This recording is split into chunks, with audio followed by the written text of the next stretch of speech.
की कहानी है। मैंने अपने बेटे को अच्छे संस्कार और अच्छी शिक्षा दी है।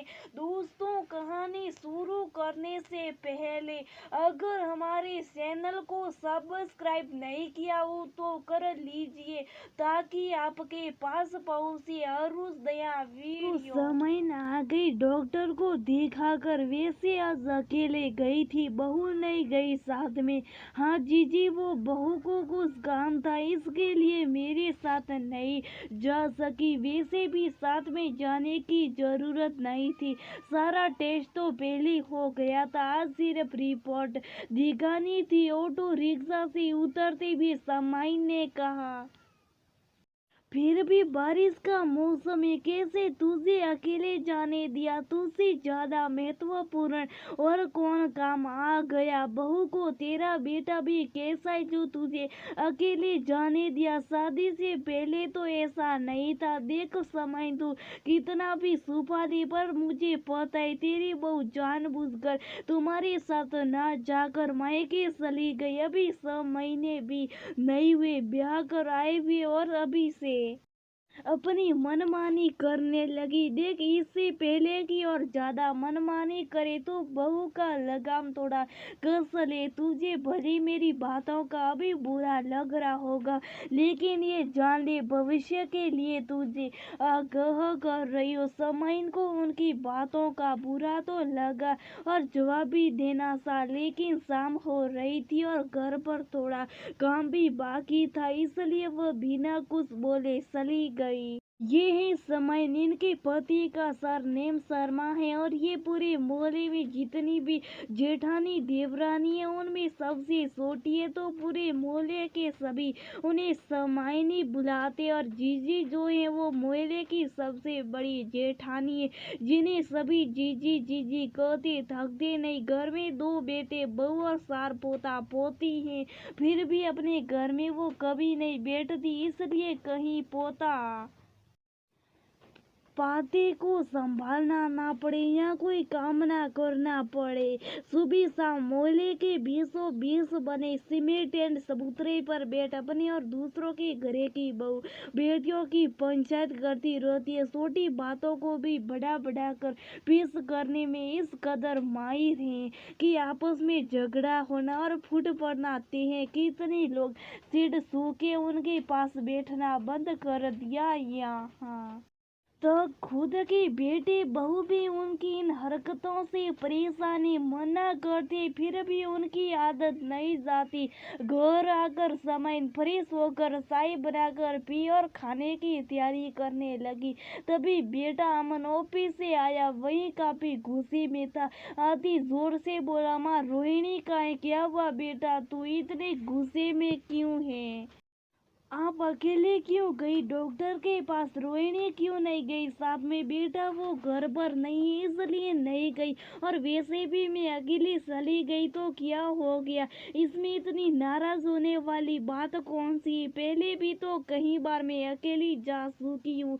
वैसे तुम्हें कैसे पता कि मैं अकेली गई थी? मैंने तो तुम्हें नहीं बताया।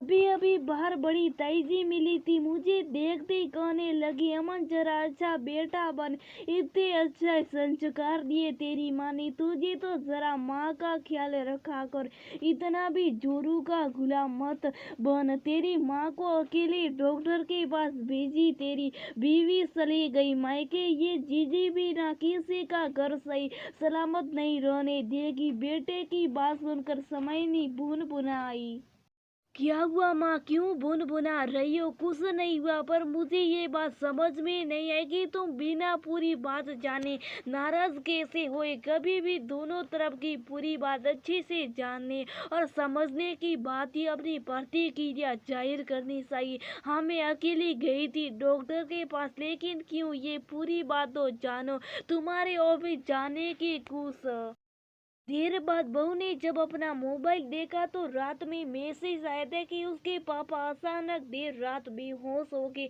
और वो हॉस्पिटल में भर्ती हैं। इसके भाई भी ऑफिस के काम से शहर से बाहर गए। किसी तरह दोनों सास बहू ने पड़ोसियों की मदद से हॉस्पिटल ले गए। इसे किसी ने नहीं बताया इसलिए कि ये चिंता करेगी और खामखा हम सभी परेशान हो गए। तब उसकी 10 साल की भतीजी ने शुभ साफ अपनी माँ के मोबाइल से मैनेज किया।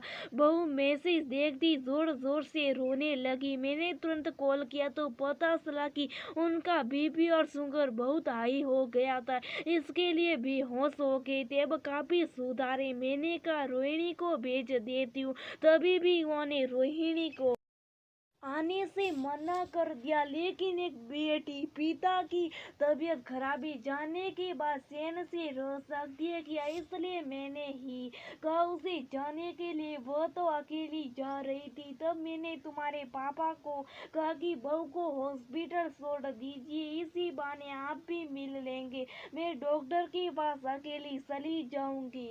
अच्छा तो आपने यहाँ रोहिणी ने मुझे क्यों नहीं बताया। अरे बेटा बनाने का समय ही नहीं था। बहुत रोने लगी और मेरा भी अपॉइंटमेंट का समय हो रहा था। मैं तो कहती हूँ तू भी जाकर मिल ले, उन्हें अच्छा लगेगा। माँ की बात सुन वो हाँ में सर हिलाया। फिर कुछ सोचने लगा। क्या हुआ बेटा, क्यों सोचने लगे। माँ रात में 1 बजे के आसपास रोहिणी के मोबाइल पर मैसेज आया था। वह उठकर देखने लगी। लेकिन तभी मैंने गुस्से में कह दिया कि इतनी देर रात को कौन मैसेज कर रहा है। नींद खराब हो गई, जल्दी बंद करो इसी जिसका भी मैसेज हो। अब कल देखना और जवाब देना। फिर मैंने बिना मैसेज देखे मोबाइल स्विच ऑफ कर दिया। माँ मुझे लगता है ये वही मैसेज था जो सुबह में रोहिणी ने देखा। हाँ बेटा मुझे भी लगता है शायद ये वही मैसेज था, क्योंकि रोहिणी कह रही थी कि देर रात मैसेज आया जिस वजह से वो देख नहीं पाई। देखो बेटा आगे से ध्यान रखना, मोबाइल है इसलिए लोगों के जीवन में कि कभी कभी कहीं उनसे संपर्क किया जाए। माँ मुझसे गलती हो गई, मैं भी हॉस्पिटल जाता हूँ रोहिणी के पापा से मिलने। ठीक है बेटा तू जा, मैं जरा जीजी जी मिलकर आती हूँ। चलो जाने दो माँ, बिना मतलब बात बढ़ जाएगी। नहीं बेटा उनसे बात करना जरूरी है। बोल वो बाहर गई तो देखा अब तक जीजी सबूतरे पर ही बैठी हैं।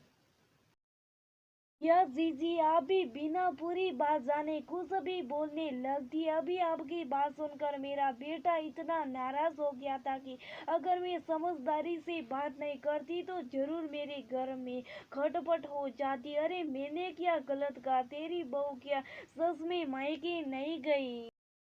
हाँ गई है, लेकिन क्यों ये पूरी बात आपको पता है। उसके पापा की तबीयत अचानक खराब हो गई इसलिए गई है। और हाँ मैंने अपने बेटे को अच्छे संस्कार और अच्छी शिक्षा दी है। लेकिन इसका मतलब ये नहीं कि वो सिर्फ मेरी इज्जत करे या मेरी बातें सुने, बल्कि मेरे साथ अपनी पत्नी की भी बातें सुनी और समझी, उसे भी पूरा सम्मान दे। ये आपकी आधी अधूरी जानकारी की वजह से आपके खुद के परिवार से लेकर दूसरों का परिवार भी टूट सकता है।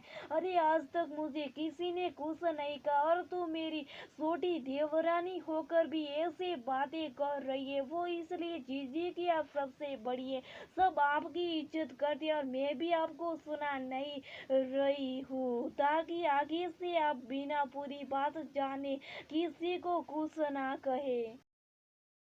अब जीजी के पास बोलने का कुछ नहीं था। उठकर शुभ सब चली गई घर की